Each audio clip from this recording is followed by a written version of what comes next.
Hey everybody, this is Joe and Ashley Kovacs here for the THROvacs podcast. This is where our passion for throwing and the Kovacs family collide. We're here for an episode which we haven't had in a while. We haven't recorded ourselves probably, I think one after pre we did, or might have been before, but it's been a while.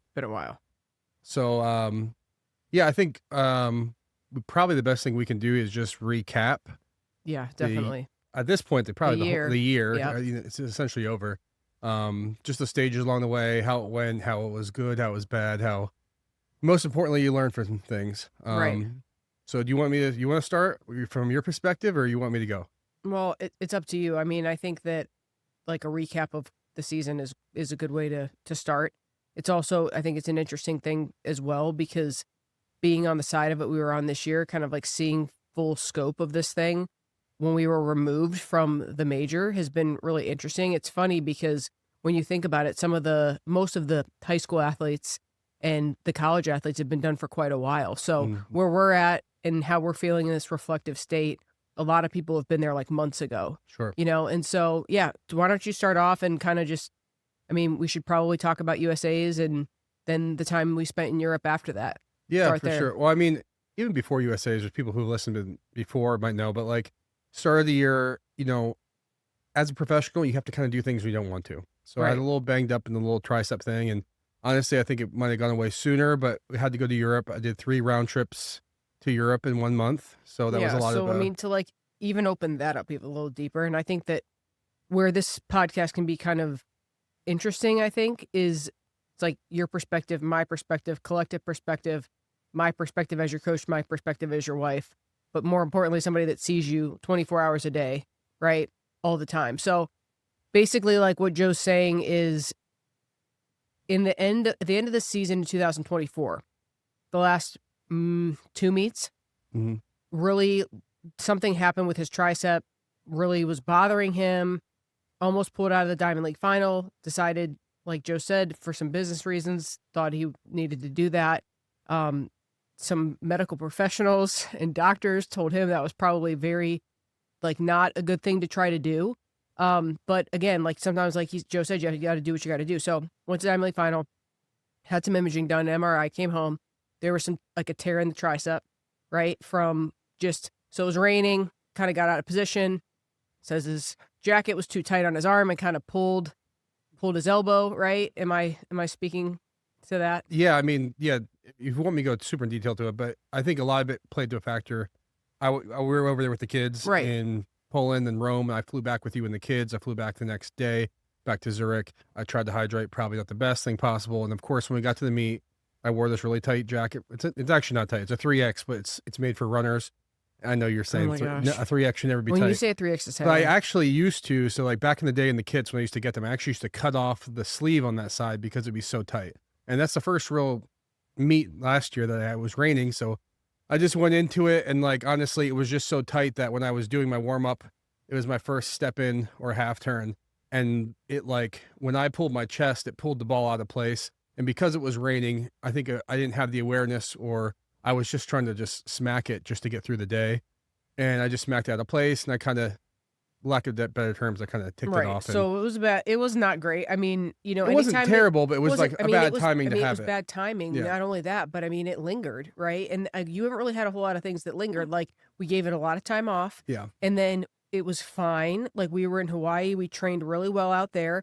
Obviously, different time of the year. The intensity of the throwing isn't what it always is. So then, like, things were looking really pretty nice. I was very happy about how things were going. Okay.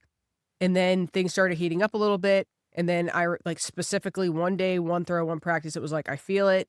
And then it flared up for a while. Okay. So that was a problem. Like, that was right before you left for, where was the first one at? In Germany, and then Rabat, right? Halle, then Rabat. Yeah. And I mean, and there was like a real conversation about not going to those meets. Okay. And the thing about it is, at this point in your career and where we're at as a family, like, I think if circumstances were different, if we didn't have kids, maybe if I was still working a normal job and we didn't feel like we were counting on certain things at certain times, maybe you wouldn't do some things that you've done. Well, I think that too. I think it's also the time of the era of the sport. Like, I have really no meaningful base to like not, take an opportunity to get money. What I'm saying. Even Rabat, I still got third, which is by our standards compared to how the training was going was not very good. Well, of course we But weren't like you got to find a way to kind of man up and do something. But that's my point. My point is sometimes we do things that probably aren't the best for you because we don't really have much of a,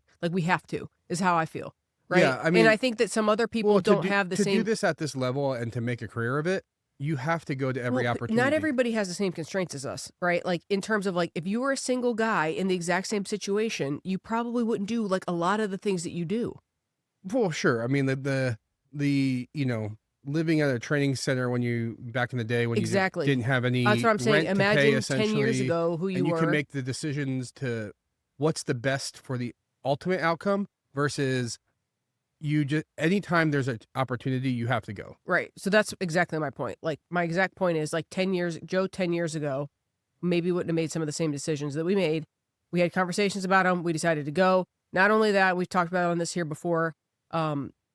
Right before that first stint, okay, had someone that was really close to us die unexpectedly, super impactful on both of us. Like it was really difficult, and it wasn't something that was difficult for like a few days or a few months or even is like not, it's still difficult, very difficult. I mean, we right. just talked about this. And so like we've talked about this, like, you know, like the sadness piece of things, the depressed feeling you feel like in your heart when something like really sad happens, like you're not like crushing throws and crushing lifts when you're feeling like sad. That's like, I've never really been around anybody unless it's like, you know, you have like one of those like rager throws where you like use that, but it wasn't like that for us. Like it was something that really, I mean, it was very, and I'll say this, for me, I think that as your coach, okay, I put that in air quotes for the people that are listening to this on their Apple podcast or whatever, and not on YouTube. I was not there the way that I normally am for a while, and not in a way of like I wasn't trying to be, or not in a way that like I didn't care, but like I was very, very, very broken from what was going on. And so it was like trying to deal with that emotionally in a healthy way. Obviously the first priority is our kids, and then being your wife, and then trying to take care of business, you know? So like my sister, I've said this on this podcast, capacity is fluid. My capacity to be like the best I can possibly be and the most attentive I can possibly be for your career, it was not even close to where I've been in the past for probably this, like honestly, this entire season. Like I just was distracted by other things that were on my heart. And I think that showed in certain ways, right? So regardless, that's life. And it wasn't something that I did like on purpose, obviously, but it's part of the way that things went. And people deal with that, you know, like not to like call anybody out, but like Sarah Mitten lost her dad the year of the Olympics. Like that's devastating, you know, that's so traumatic. But at the same time, like she still had to do what she had to do. She had to compete. She had to keep going. She still went to the Olympics. Like, and I'm sure that sadness did not help. Right. And just, it's hard. It's really hard. But okay. So all that happened in the beginning of the season, kind of carried it along, ended up doing well at Prefontaine, had the world lead for a while. Okay. USA's. Mm-hmm. Week before USA's, I'm like not feeling that good, but like I felt like I'd felt kind of run down for a while, and like part of it was like I just felt like kind of like sad and like not doing well, and I felt like I just didn't feel physically good. And I was like, this is weird. Like I feel like I have a sinus infection. Then like it kept getting worse, and then it was bad. And I was like, so I called the doctor and I'm like, look, I have like a really, really bad sinus infection. I don't know what's going on. And I was like so worn out. You were just like, go upstairs and lay down. So I was like, okay, I just went upstairs and laid down, woke up. Which is very out of character. Which is very out of character. Normally like the Energizer Bunny. Yeah. Like you don't I don't nap during the day, Yeah. right? The last time I napped during the day was pregnant. when I was pregnant, which was insane, by the way. But either way, so messed up, went laid down, woke up like high fever, like 101, 102 type fever, okay? And then I'm like, this is not a sinus infection, okay? Doctor said still could be a sinus infection. I was like, I've had tons of sinus infections and I've never gotten a fever with them. Went, got a COVID test. Within like legitimately like 1 second, it was like COVID. Like, you know how like they say that the stronger that it is, the quicker it shows up on the antigen test. Like, it was immediately. By that point, kids had already been licking my face. I'm in your face, you're in my face, around each other the whole time. Like, it was completely inevitable. So this was probably, like I said, I probably got it 10 days before comp day, right? And then they got it a couple days later, you got it a couple days later. And you'd been over, quote unquote, over your symptoms, but you were run down. And like, when you look at pictures of you at USA's, like, you looked bad. It was bad. Yeah. It wasn't great. I mean, we trained through the whole thing. I don't really think though that's an excuse of how I'm not I saying did it's an and excuse. whatever, but Like, it's not. I definitely was not. I didn't have the extra gears, which I normally do. And I think from waking up to probably from us getting on the plane to getting there, it was just kind of hoping to get through it. And I know that sounds bad, but like, there's just times, like the normal stuff you have in your back pocket isn't there. And like the morning. I'll tell you when I was scared, you know what I'm going to say? What am I going to say? When was I like, this is not looking, definitely when I was out throwing and I came over to you and I told you I don't got it after not, the first throw. well, that for sure. I mean, that was when we did our lift, our pre-meet lift, it was so much. Normally, oh my gosh. Weights that I normally make it look like it's a feather was a grind. It was moving slower. Yeah. So that was scary. And like, I'll tell you, you don't even know this, but even in the call room, Trip was just like, I was like sitting in the corner and like, maybe people thought like, oh, he's like intense trying to get into it. Like the lights were bright. You know what I mean? Like, when you're feeling, you're just like, yeah, you look terrible. I mean, but at the end of the day, like, it wasn't terrible, but like, I still threw 22 and it's obviously that everybody got hot and they, bumped me off the team and I deserve it for not being able to get through that day. And like, obviously circumstances are not the best. And there's one of those things. I feel like if I didn't make the team because I couldn't make the team, you'd have a little different feelings than like, all those things for all these years that you try to protect that day to not have anything variable to knock you down or give you a chance to do that. And we have kids now, we have a family, life's a lot different. Like, I'm not going to go hibernate in a hotel and like not be with you guys. You know what I mean? I don't even know that would have helped at that point either. Well, I mean, and honestly, like, it's one of those things, like, you've thrown worse. Oh, sure. And made teams before, right? Yeah. Like, and well, again, I threw the exact same mark at the Olympics to get a silver medal as it exactly. To get it's insane. So I mean, like, it wasn't. I mean, that's the thing. Like, I'm going to live with it as that's just how it goes. But like, at the end of the day, you've been fourth at USA's on a few occasions. Like, you're fourth first year out of college. Oh. You're fourth in 2018. You were fourth, which didn't really, quote unquote, matter because there was no team. You were fourth in 2023. Yep. Budapest, which was, I mean, honestly, the craziest of all time. The babies were there. I mean, that was insane. Also sick, by the way. Either way, regardless, still got on the team then. So, at lower levels though, right? Like, not 22 meters, but at the same time, it's like one of those things, like, have you been beaten by, I mean, I don't know. I mean, I don't even know that you've been beaten by, I mean, I know Peyton's beaten you before, but like, it's not like it's not like those guys don't consistently beat you. They don't, period. And it's again, you had a C minus day, a C day, okay? You've had 103 meets over 22 meters, all right? You had a C day, an average day, and those guys had A+ days. It was either personal best or season's best for all three of those guys, and you had a C day. And then you don't get on the team. It's that simple. And that sucks, but that's how it went. Like, you had a C day, they had A days. Sure. And I mean, that's again, the sport, though. like, that's the sport. And so, I think that's a weird part. Like, people, I would get messages that put emotions to it. It's like, I can't really get super emotional about, like, that's the sport. It's very cutthroat. It is what it is. Like, other countries select. Wouldn't it be better if you just deserted America like everybody else? And like, yeah, for sure. But like, that's not really what we signed up to do in this. And like, a lot of the times in my career, it's gone my way.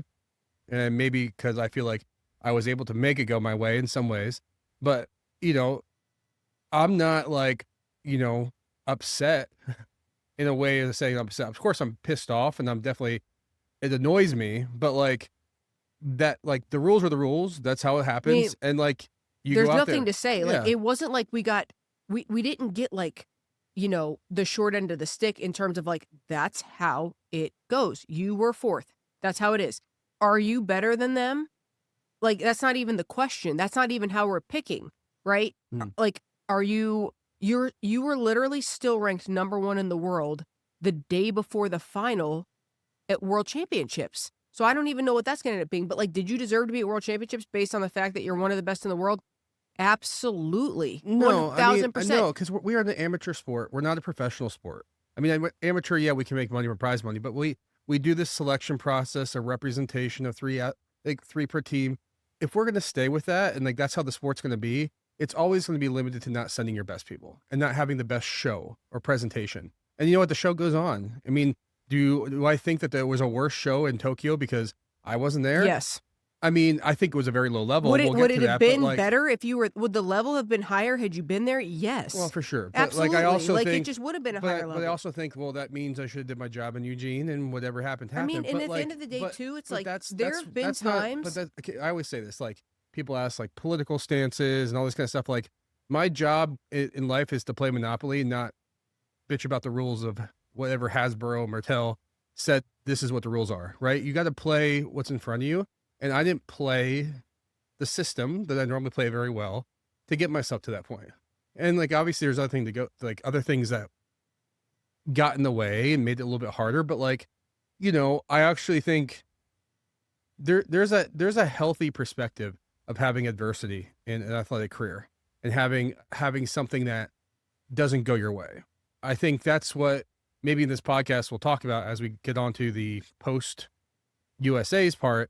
Is like when things kind of go your way or they're just enough, you get very complacent and you kind of lose a little fires and sparks along the way. And I think when you have something that doesn't go your way, it kind of gives you a gut check of like, do you actually care?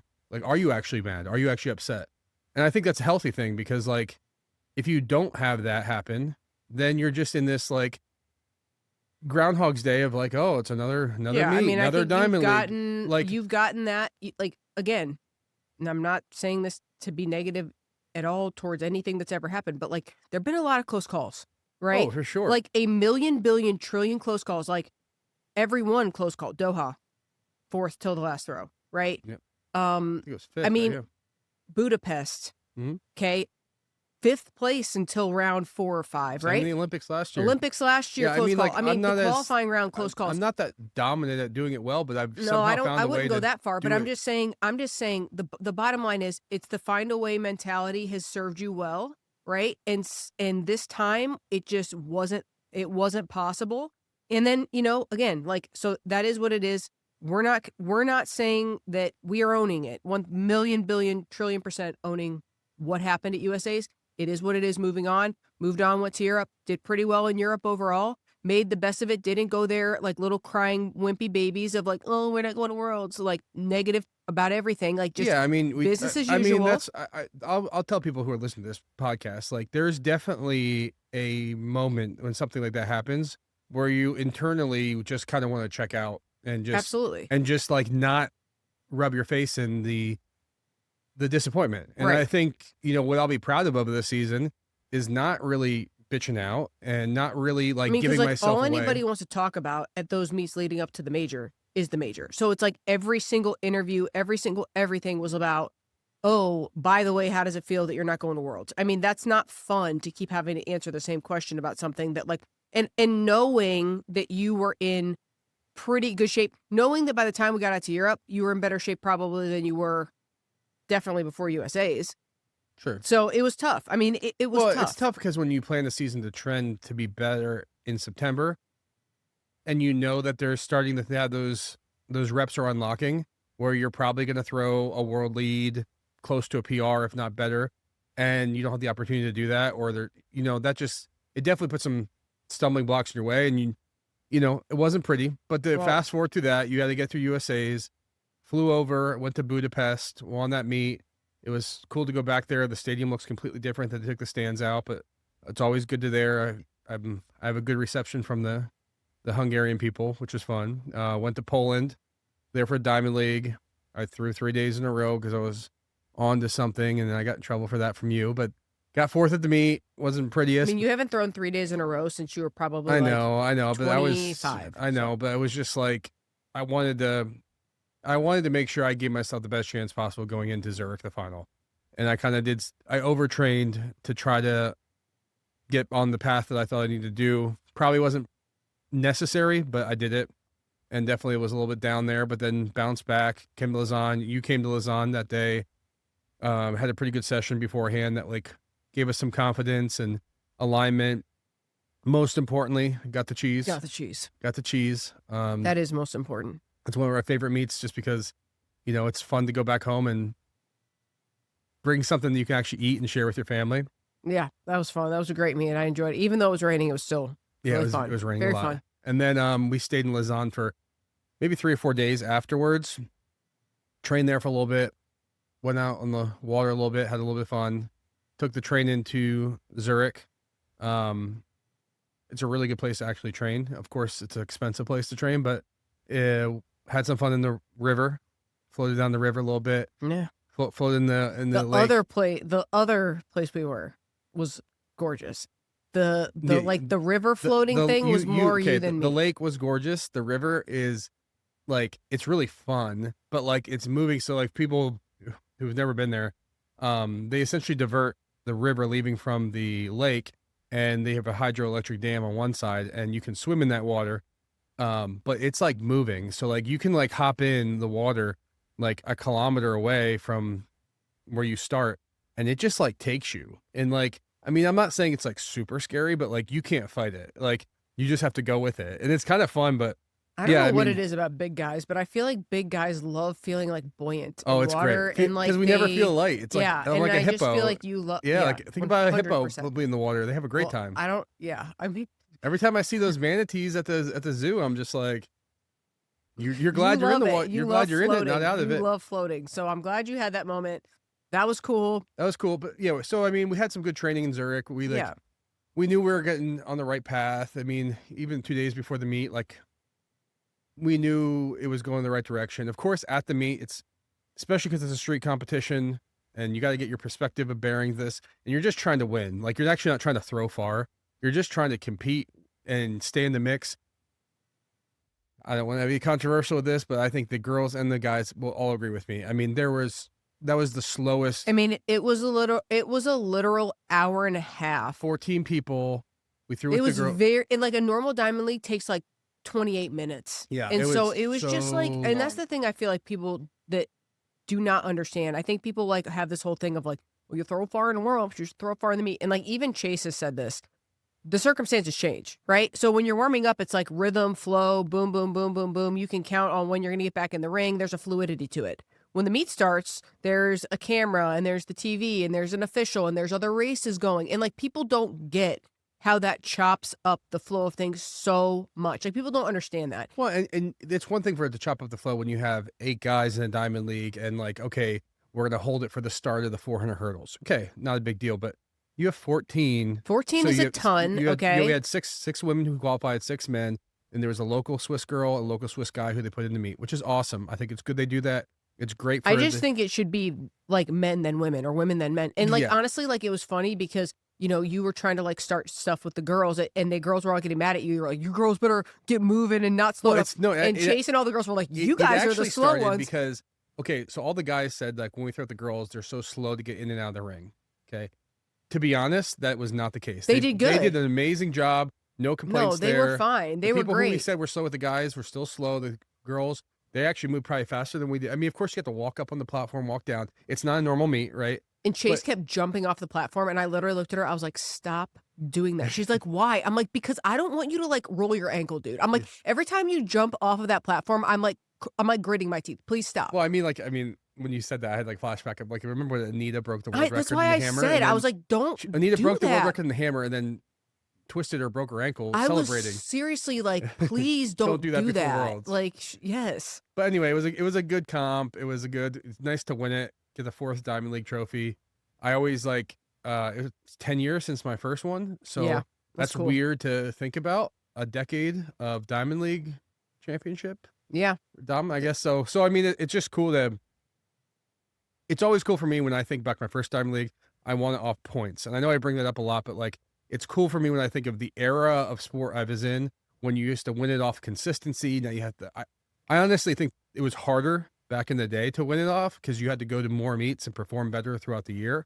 Now you can just have a good day that day. So But like, I'm glad to have 3 of those, and of course, bring it home and let the kids play with it. And when I got off the plane, Carly was like, "You got the diamond and the cheese," you Yeah. know. So it's Yeah. like that's She obviously really did say special. that. So, Yeah. but like, So I I will mean, say, like, not to cut you off, but like, the annoying part for me, and it's probably what most people see on the internet, is just like every question you get after you just win the Diamond League and you get high fives is really all about worlds. Is Ryan gonna go and this and that? And like, it's you have to answer questions, but like, it's kind of annoying that that's the theme, right? But that's how sport is. I'm sure, especially higher level sports get even more crazy questions all the time. But like, I feel like I answered the questions well because I said I was prepared to throw if I had to throw. But like, I knew if Ryan was going to go to the worlds, like he was not going to get on the plane and not be prepared to win the meet. right. Like, people who were trying to say that, I thought mean, was when you're delusional. at that level, I do think some of the other guys look not that great,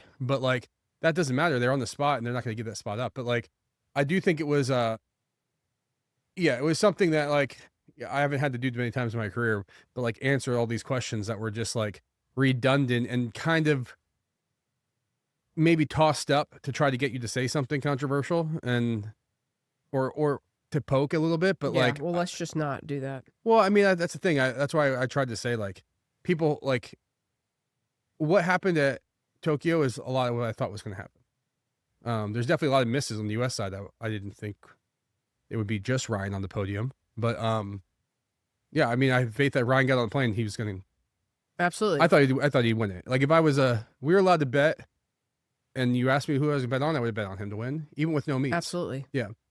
But the other, yeah, I didn't see the other spots in the podium being in that order. That's for sure. Well, I mean, obviously, you know, the number 2 spot was a surprise, and like, hats off. Like, that was, you know, somebody stepped up to the plate and filled in and did well, and congrats to him for sure. And then Fabry, I think, you know, I mean, you should probably be on the podium. You're pretty good. You know, Yeah. You've thrown 2280 high on the year. You have the farthest throw in the world this year. Like, you should be on the podium. Yeah, he should. So, I mean, that's no surprise to me at all that Mm. he was on the podium. I would have had him there. Yeah. Think that, you know, obviously I thought we'd probably have another red, white, and blue on the podium, but like, that's the way it is. Like, again, same thing as what you're saying, your circumstances, why you didn't make the team, their circumstances, why they didn't get on the podium. Okay. But at the end of the day, like, that's it. That's how the year went. And, you know, at the end of the day, like, my theme for the whole thing, it's like, okay, you didn't make the team. So 2 things can happen. It's either going to push you out or piss you off. Mhm. And I guess that we'll have to stay tuned and see what that actually did. And we'll have to stay tuned and see what the ramifications of that miss were. I know how I feel about it, right? And so, I mean, time will tell. Like, it's over. It's in the books. 2025 is closed chapter. And I mean, it's the thing that everybody should be doing at the end of the year, is reflecting on the things that went right, the things that went wrong, the things you need to do better, the things that you did that you liked, Mhm. right? I mean, I think that one of the things that has been a nuance for us in the last couple of years, obviously, like, majority of your career, you were with other people training. When I was coaching college for all those years, we had people around us that were also making teams. Like, ever since you've been around me, so the first major we were at together was Doha, and like, we had a college athlete there. We've had a college athlete with us at every single major up until the Olympics in 24. So it's been, I don't want to say lonely a little bit, but I mean, like, for me personally, I like having other people around us when we're training. And a lot of people have asked us the question, like, well, why don't you just have some guys around you? And like, we've had this conversation. We haven't had this conversation with other guys when we were out in Europe. Like, why would I want to take a 2050 guy or a 21-0 guy and help him get to 22 meters? Like, why would I want to help another guy get to 22 meters in this country when, like, anything can happen and it just makes it even harder for us? Like, I just think it's like a little bit, it's funny to me when like, I see people that are wanting to train together and I'm like, okay, so there's 2 people. And I said this to Chase. I'm like, think about if there's another 19-meter girl or whatever, and they want to train with you at your house or something. And it's like, they want to use Mitch and they want to use Paul. And you're like, why would I want you to use my good situation to make things harder? Right. And like, maybe she feels like I'm that good, I don't care. And I think you're as good as anybody else in the whole world. Right. But at the same time, I don't want your C day to get bumped off by somebody's A day that I made go from 21 meters to 22 meters. Why would I do that? Or I'm not that arrogant, right? Like, I'm not that arrogant that I think that no one could ever beat you. Like, we take a young kid, we help him. No doubt in my mind, the body would go through the roof, right? Training with you, doing our system, the physical body through the roof. A young, strong guy, right? That's hungry, pissed off, hasn't been jaded by the whole way everything goes yet, and wants it bad, and it's around you all the time, gaining all your experience, watching how you move, watching how you do things. There's not one doubt in my mind, in my soul, that if we had a guy that's even a 2050 guy that had talent, that we couldn't get him to 22 meters pretty quick, if not farther. Okay, so it's like, why would we do that? We're not going to do that. Maybe we'll do that when you're done. Probably so, I hope, right? But like, not right now. So like, with that being said, it's like, what's left? We've worked with Joe Brown a little bit virtually, not as consistently as like we probably should have been. There were a lot of things that like kind of went on and stuff. Hopefully we can get like a little bit more consistency going with that. But having someone here on the ground, right, I think would be very beneficial to us. There's a huge difference having a training partner in a group. And for me, when I think about like some of the best training groups I had, obviously I think of when I was in college, I was training with my buddy Blake and Ryan Whiting. That was I trained with essentially, Blake was a 65-foot guy. I ended up throwing 21 meters at that time. And then of course, Ryan was a 22-meter guy, indoor world champion. That's like a pretty hard to beat that. And then I think when I was at the training center, I think that group, and I actually think the mindset of the group, even, somebody like Whitney Ashley, who threw the discus, women's discus, part of my training group, obviously Eric Worski to the shot, but you think, oh, same. But I think the mindset of even Whitney, who's not the same, brought it to it. And I think that transition to when I came to you at Ohio State, like I really enjoyed training with the girls. Well, because if you think about it though, it's like your girls were good. Well, and they were good. And they had the mindset to want to be good. Well, it's like what you just said. It's not about like the one other person. It's about the culture of the group, right? Yeah. And so everywhere I've ever been in my entire career, Western Kentucky, I had 3 girls that were lights out. Started with 0 girls, not 1, 0, literally 0, not one halfway girl that was kind of a walk-on team. I had 0 girls at Western Kentucky. And I ended up with 5 girls that were really good and 3 girls that made regionals, could have made NCAAs. One of which, Jessica Ramsey, obviously, who's still elite. Just at the World Championship this year. Exactly. So Olympian. But that's got to be cool for you to have this perspective of like, you had a girl who would have taken her last throw in front of you and now has made Olympic teams. A lot of people that I coached in college are still active. Yeah. Okay. A lot of people that I coached in college are still active, and I'm not working with any of them. But here's the thing. So what I'm saying is, Western Kentucky, I had a good group. Ohio State, I had a good group. It starts with one, and then you fill in, right? So started with one at Ohio State, ended up with a group of girls that were absolutely the best in the country at the time, right? Yeah. So it's always been more than one, is what I'm trying to say. And I feel like for me personally, even right now when I'm working with people one-on-one online, virtually, and I have like one person that I'm working with here in Columbus consistently, and I like that, it's good, but I feel like my forte as a coach is like cultivating the group. I love that. It's like that's probably my favorite thing about coaching was like the group. Yeah. The culture, the development of that. So for me, I've missed that in the last couple of years. And like a lot of people have asked me, like, are you going to go back to coaching college? And I'm probably not going to go back to coaching college. I wouldn't say never, but like, I don't see that on my horizon, especially anytime soon. But I would like to cultivate a group, right? People ask me about you, like, does Ashley miss coaching? I was just like, I know, like, there's days I know you miss opening up that gate at Ohio State, walking down there with your coffee, and then just barking orders at everybody who's already warmed up. You grab this one, you get the 2Ks, you missed coaching. You missed that. That was actually coaching, though. There's other things about it that's only like 1% of what No, I know, but that's the part you miss. You don't miss Absolutely. the staff meetings and the recruiting and the NIL and the kids failing out of school and all the BS of that's the stuff that like, with our kids, priority wise, this weekend, like we were spending with our kids and taking them to the apple orchard, and that means a lot to us. We're not at the Ohio State game on the sideline. Well, it's like carting around high school girls. Not to quote Taylor Swift, but like the thing that she said about your time as a luxury item. Like if you're going to occupy my brain space, are you kidding me? Like you can't afford it. Like seriously, I know that might sound like arrogant, but I don't mean it like that in any way. I mean it like this. I have twin babies that are about to be 3 years old. Okay, infants, toddlers. I mean, they're going to be 3 years old here in a month. I have you. We have THROvacs, which is like a thing. I have a job doing real estate. Mhm. Okay, I'm coaching you. Like, there's a lot of things that are going on. I have my chickens. The chickens, yeah.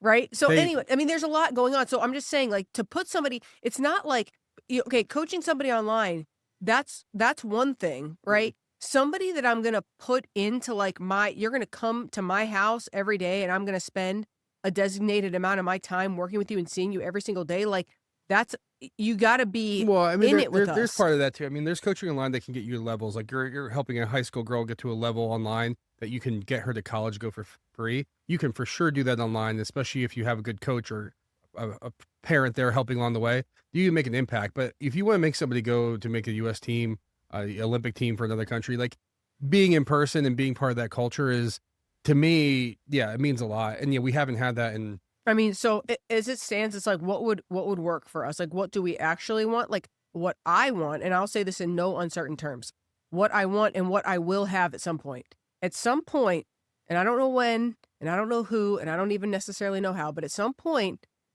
before I'm done coaching people forever, I will have a female shot putter that gets a medal at a major championship. I will have that. I don't know who it's going to be.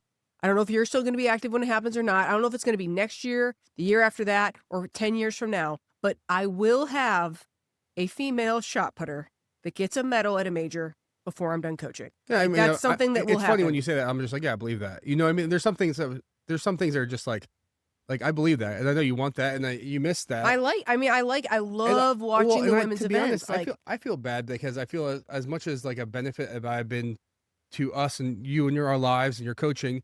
I also think you had a lot of other good things happening too, that you had to give up and stop, more or less for me. Not necessarily. No, I mean, I don't think that like the choice to leave college was, I mean, like just point blank. The hardest thing I did was leave Ohio State because that's where my heart was, 100%.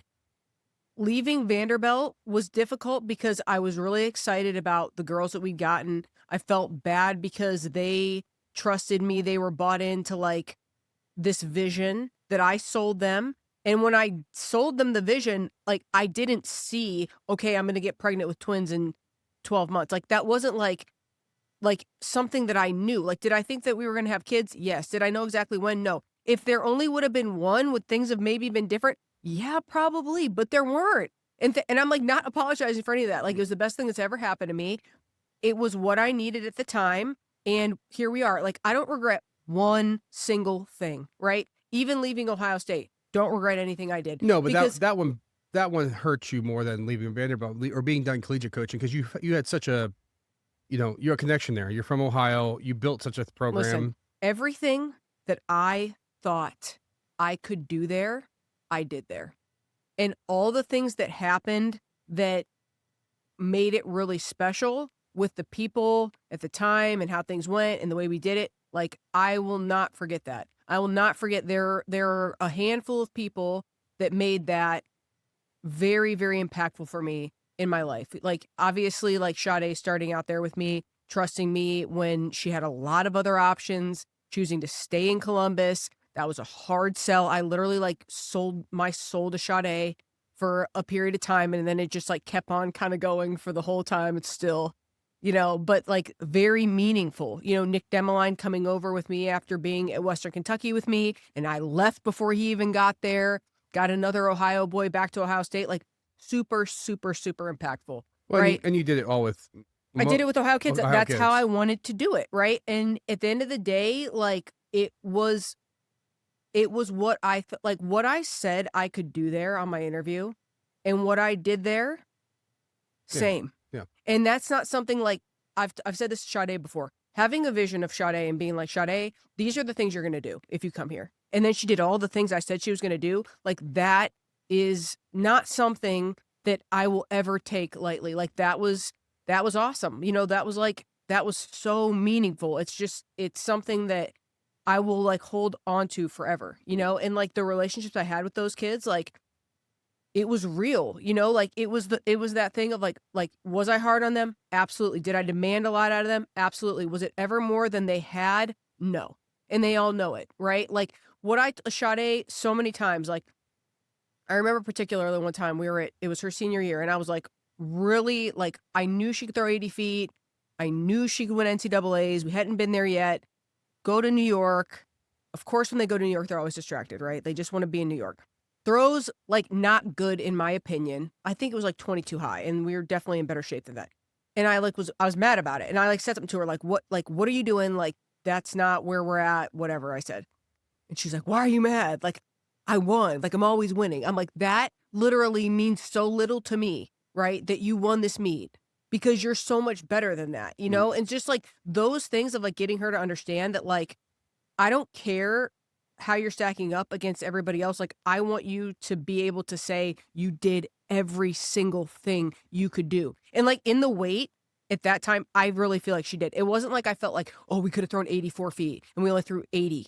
Like, she threw as far as I thought she could throw at that time. Now, she's thrown farther since then, right? When we were at Vanderbilt with her, she threw farther than that, which is awesome. But that was why I was in it with those kids, like to do what I thought you could do to the point that it couldn't get higher. Kate Deaton is another good example. A walk-on girl ends up throwing, 20 meters in the weight, 60 meters in the hammer from never doing those events at all in high school. Like, when she left, it was a good feeling because I was like, you got everything out of it that I thought you could. And I was proud of that. And they were proud of that. So it's like all the pushing, all the years to get to the point where you can walk away and say, I did everything I could have done. Like, I maximized that opportunity to its fullest. And what that teaches you in life about, like, when I give everything I have, I can do maybe more than I ever imagined. Like, to me, that's the whole point, right? And so do I miss that?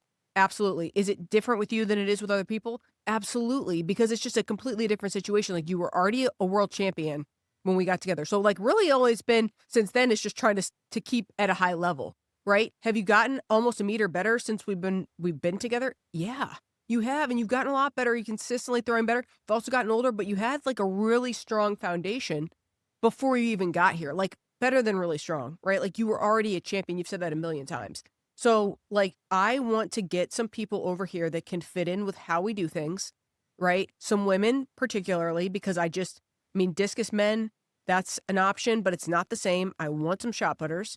I want some female shot putters that can train with you. And so we're going to have to figure that out one way or another. And I hope that that's something that we can do. And it's just got to make sense because, like, we do things a certain way and that's how we do it. And I am how I am. And that's how it's going to be. Right? And some people like it and some people don't.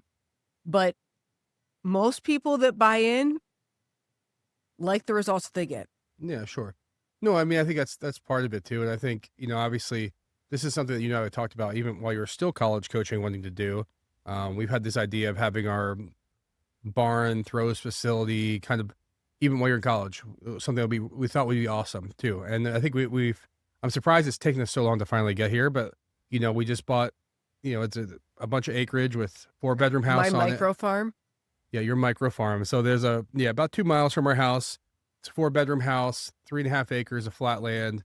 There's a 40 by 48 pole barn in there that we'll be able to throw into a net for discus shot, hammer, and then put some mats down on the other half, have a weight room. We can open the doors. We can open doors, throw inside to outside. And then, of course, we'll put down a pad to throw shot, disc, hammer. We'll probably get a hammer cage in here soon, too. So, I mean, like, that whole thing is coming together, and it's the start. And I think we're already thinking what's going to come next. But we're going to start with something. We're excited to bring people in. And yeah, I mean, and like I've always had, like, even Mike Judge could tell you, even when I was like young at Ohio State, I always would say like the throw one deep, the thing that he does in Marietta with like having a group of high school kids and then they go to meets together. And when I was in high school, I always looked at that like, how cool would that be to be around other throwers? And like, and that's something that I aspire to do at some point too, having a group of like small group of 12 people in Columbus that I hand selected that I think could be elite and like trying to win Nike Nationals. Yeah. And so I try to win Nike Nationals and go to college and go to school for free. Absolutely. Probably. I mean, and that's especially something now that with like this roster stuff, like there's a big possibility that, and there's something about like, I mean, obviously you know this as a coach, but like as somebody who's been around coaching and is an athlete, like when you talk about impact, like there's some kids you see that you're just like, you're a 58 footer now. You're like in the back of your mind, you're like, I can get you to 64. I get you. Sure, And if I get you to absolutely. 64, you're going to college for Well, I free. mean, And as somebody who wasn't on more than 10% for a majority of their career, that I know what that like, here's the means, thing, like, especially as a parent well, like, now. figure that, like, think about it, okay? Like, even if somebody works with me online one-on-one, Mm. and they are moderately, like, capable, there's absolutely no doubt in my mind I can't help that person get to college. Like, that's my wheelhouse. Like, I recruited Yeah. for a living. I was a college coach at then the Power, whatever it is now, 3, Power 5, all those years. Like, I know exactly what it takes. I know exactly what you need to be, right? I know the numbers. I know what you have to do. I know what you can't do. I know all that. So it's like, it's just so, I'm not saying it's easy, but but like, if you just do it, if you let me show you how to do it, I can do it. And that's just that. So, I do want to do more of that. Like, I think, one of the big things for me at the end of 2024, everyone calls it that Olympic hangover. And I definitely felt that. I've read like some actual like peer reviewed articles that talk about that Olympic hangover and just like that it extends to like even like coaches and like trainers and all these people that are like this, like you spend so much time going after this one thing. And after it's over, you're just kind of like, where am I? Like, you feel kind of like you're like disoriented and you don't really have the same direction as you had when you're just like Olympics, Olympics, Olympics. So, I just really like prayed on it. Like, what am I doing? Other than being a mother and a wife, which those are like non-negotiables, those things I'm completely secure in. I know exactly who I am in those spaces and I know the standards I have for myself. But I also didn't want to like waste all of the years of experience and the literal passion I have for doing this. Like, I love this. There's like everyone that knows me that's ever been around me knows I like it. I've always liked it. And I didn't want that. It's like, I would tell people, it's like you get to the top of the mountain, like you feel like you've like finally earned your stripes at something and then you step away. It's like, it's disheartening. So I'm like, how can I use what I have to help other people? So that's kind of like when I started kind of going in a little bit deeper on just like the THROvacs stuff. I'm like, I'm just going to put stuff out. Ask me a question. I'll tell you what I think about it. I don't know everything and I'm not claiming to, but I probably know more than anybody that a normal high school person's around. Okay. A normal high school person. Some people have really good coaches in high school. Well, And I that's don't great. know. I think you mean, I don't think the goal is about knowing everything Yeah. either. I mean, you I'm have just trying to help 12 years out. Division Like, One experience. You obviously dealt with me in my career at the highest level, being Olympic team coach. Like, you don't have to put resumes against resumes. Like, you have, and you've taken somebody from, high school to Olympics, right? Multiple athletes do that. So like when you have that mindset of when that start to finish, you've seen it. Like, it's not like who's right or wrong. It's just like, I know it works. and I think And that the thing also that's been really humbling to me that I've said this on the podcast before, but the amount of coaches that I've been able to have like these Zoom calls with, or that have just reached out, like I love working with the coaches too, because I respect and appreciate so much a teacher or whoever that gets to a school and you literally go out there for 2 hours and spend your time helping these kids out. And instead of going home after school and putting your feet up and watching Netflix, like you're out there helping these kids. Like, to me, as a high school athlete, you have to be so grateful for those people. And so if I can help any coaches, like even just coaches that are just like, I don't really know how to program for 30 kids to come out. Like, how would you do that? And like, I've had 30 kids before in college. So I have some experience with some of these questions they're asking me, like, hey, what do you do here and here and here in the fall? And like, I love telling them because I had somebody telling me that stuff before, right? Like the mentors that I've had in my career, like Judd Logan, John Smith, my college coach, Doug, like I've had a lot of people invest in my career and it's helped me out a lot. So like to be able to do that in any capacity for another coach, I'm down for it. And like, I enjoy that. And I love those conversations. So, the THROvacs stuff has been, a blessing, the camps and everything. Like we talked about this a lot of times on here. Like we love those. We love going and meeting people. We love kind of like laying out the fundamentals and the basics. Like that's how our camps are. And just really explaining to you guys, like, this is how we do things. And this is why we do things the way that we do. And we're not saying it's the only way, but it's our way. And like, hopefully you get something out of it. yeah, no, I think that's good too. I think obviously for me doing the camps, I've enjoyed because for so long in my career, I've kind of been in this hibernation of like, you don't want to put yourself out there. You want to be focused on the thing. And then you kind of go through this career of never really feeling like you did anything important, and kind of feeling hollow to it. And I think it's been cool just to have, help high school kids out. And I see some kids that went to our camps that are throwing super far, Yeah. going to college now doing it. Yeah. And you're just like, I don't know. We're not the reason that happened, right? No, but it's so if you're cool that if you're part of one little thing they take with them and they built upon it, because there's been so many things for me in my career all the way to this point of like those little tiny things that you take and you build something on, there's such an impact, right? And I absolutely. always tell people back for me, Reese Hoffa, I met him when I was in high school my sophomore year, and he said like to him was probably a funny joke, like, "Hey kid, you got to do the spin technique. You're too small to glide," right? And I was just like, okay, like, is that the reason that I'm throwing what I'm throwing now? I don't know, but I know like that moment changed something for me and it gave me the confidence. I was like, okay, I'm going to stop doing the glide technique and just sell out to this because this guy with these giant calves who's good at the shot put told me. And Yeah. like literally the house that I built upon was a turning point when just one guy said something to me. And then obviously everybody knows Reese, but there's been so many guys and women along the way who've said something to me, positive or negative, that Right. I built my career upon. So I feel good when we go to these camps, when we teach somebody who's never thrown before or somebody who's going to go win a national championship, what the next steps are. And I think that toolbox that we always talk about, we say tools to find a way. Right. When you have more of those tools in your toolbox, you're just way more prepared. You're way more settled. You have different paths to get there.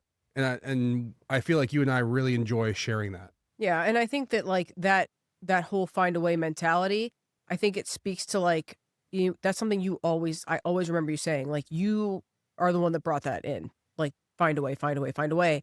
Saying that to my college kids when you first got to Ohio State, and then it kind of stuck, but I think that it's something that speaks to kind of the mentality we both have, and not in like it's not such like a crass way, like find a way. It's like literally like dig in, use what you have. That could mean something technical, that could mean something physical, that could mean something emotional, right? But like find a way to make it better, And I think that tools to find a way, I love that slogan for our camps, because it's like, it's not just necessarily maybe we tell you how to hold the ball better. It's not just necessarily maybe we give you a tip on, how your stance should be in your stand throw.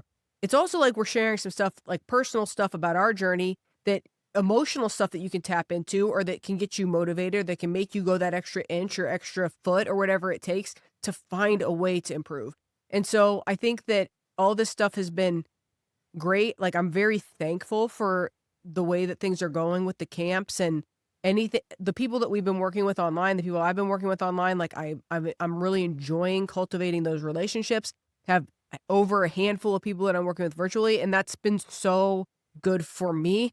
And I think it's been good for them. They've all improved, which I'm proud of, but I'm not surprised by. Like I expect that out of myself. Like that's a standard. Like if you're going to work with me, you're going to get better, because I'm looking at myself first, especially if you're paying your money to work with me. Like I'm very invested in helping you get more out of what you have. So I've loved all of that. It's been great. And I'm, excited. A lot of the people I work with virtually have made trips here already. And so, I have people that I even have international people. So that'll hopefully come visit. We have plans for that too. So I'm thankful. I'm thankful. Now for it's all going to be that. fun when you say people come visit, because up to this point, if people don't know, I think most of you listen will, like we've been throwing next to our house in an HOA development, because that was just the in-between that we had when we moved back from Vanderbilt, when we had all the college facilities. So it was really just been enough space for me to lift here in our gym, in our basement, to get the job done. And it's been working, but now that we have a little bit bigger space, throwing indoors, inside to outside, all these different options, we can feel excited to invite people in. I mean, it's big. and I have a think that training we'll group. be able to do like not only have a group of our own and all of that, but I mean, there's enough space there where, we could have our own camps and do our own thing like that. And I think those are all things that we will do as we get more sophisticated. Like this wasn't necessarily something that we expected to blow up, but I think we do now. And I think that it will. And we're working on it. And Well, I think we're cautiously letting you say blow up, because, just bringing anybody in who wants to come, and like you said, culture and mindset mean a lot. And that's right. why we've been so Yeah, it's selective. not, and you We've been don't, so yeah, selective along the exactly. way of like, we're not, trading with a guy shot put in the US, like not scared to have that happen, but like, there's a reason. I mean, I used to train with Darrell, and I remember we had a great time training together, but then like going into the Olympic trials, when you realize there's only 3 spots and we're two of Look, them. if 2/3 of your training group are making an Olympic team, your training group is pretty elite, Yeah, for right? sure. And so, like, that's a Well, even thing. more. I Like, mean, Whitney made it on the disc. I mean, and then for sure when you had me and another athlete, and then you coached Jessica in college. So in what, Tokyo, you had 3 people who you've coached. I mean, that's just, I mean, of the shot put team, that's half of the shot put team that you had Yeah. your hand in coaching on. So I mean, like, that's great. I mean, it's great for me when I'm not, competing against it. But like, yeah, I mean, I think it's time that I kind of miss having a training group, training partner, miss somebody to take the weights on and off with me. Cause I mean, right. as much as boring as that sound, but somebody who's listening now knows that, like, yeah, I've done a lot of, like, I miss that vibe. And I Yeah. think that now that we feel like we have a place to kind of facilitate that, we're excited to kind of see where that grows, see who's interested, see who wants to come in and be a part of that. And I'm excited we just insulated, put the Yeah. drywall up, Yeah. make it look good, and then get all the toys, put them in the next couple weeks. Yeah. So I think next steps, like, we're starting our camps in October, which is awesome. Mm-hmm. To go back to what we said about training partners, I think, like, if you're a female shot putter and you're interested in working with us in Columbus, the best way to let us know would be to email Emily@THROvacs.com. Hmm. She's our gatekeeper, man. Like, Emily's the GOAT. She does she's our director of camps and logistics. She has her hand in everything. A lot of the art we've done for our shirts, Emily is awesome. She does such a great job, and we love her. We love working with her. So yeah, she vets a lot of our stuff. So if you guys send her an email, that'll get to us, and we'll talk. And then also, I mean, I don't know if we're going to bring this up now, but we got some cool things coming out now. We'll probably put a video of this next week, but we got our shot put bag. I don't know if you guys can see this in here. Shot put bag. It has space to put your THROvacs wrist strap. And I think this is the coolest part for me. This whole side is Velcro. So you can have a lot of patches you put on here with, this one's a shot put, American flag, throw far, discus on the discus bag. There's a couple different ways, but it's just cool because I know, like, at Nike Nationals, they give you patches and stuff now, or maybe your high school has them. So it's a way to kind of, obviously rock a THROvacs bag, which we're excited to sell, but it's also make it customizable. We have some cool ones coming up there with our foot clubs that we're coming out. We've got some cool on stuff this coming up with website. we got some new stuff dropping with our wrist straps. We're pretty Yes. pumped about. We won't say anything about it yet, but when they get here, we'll let you guys know. Yes. Yeah, some new stuff coming, and just, if you guys are interested, check it out, THROvacs.com. Yep. We appreciate that. And if you guys have any other ideas or things that you think that would be great for your training that you think we should look into doing, again, email Emily, Instagram. We're kind of getting everything kind of lined up now on the social, and we're excited to kind of help everybody with tools to find a way from our camps to, as well as you guys listening to this podcast. If there's something we can say that can make your experience and throwing better, we're really happy and proud about that. And we hope that we can help you get to your next PR. Yeah, so just always remember, Kovacs plus throwing equals THROvacs. All right, you guys, we appreciate you listening. Please subscribe and follow YouTube and our page on Instagram's THROvacs. All right. Good luck, guys. Throw far.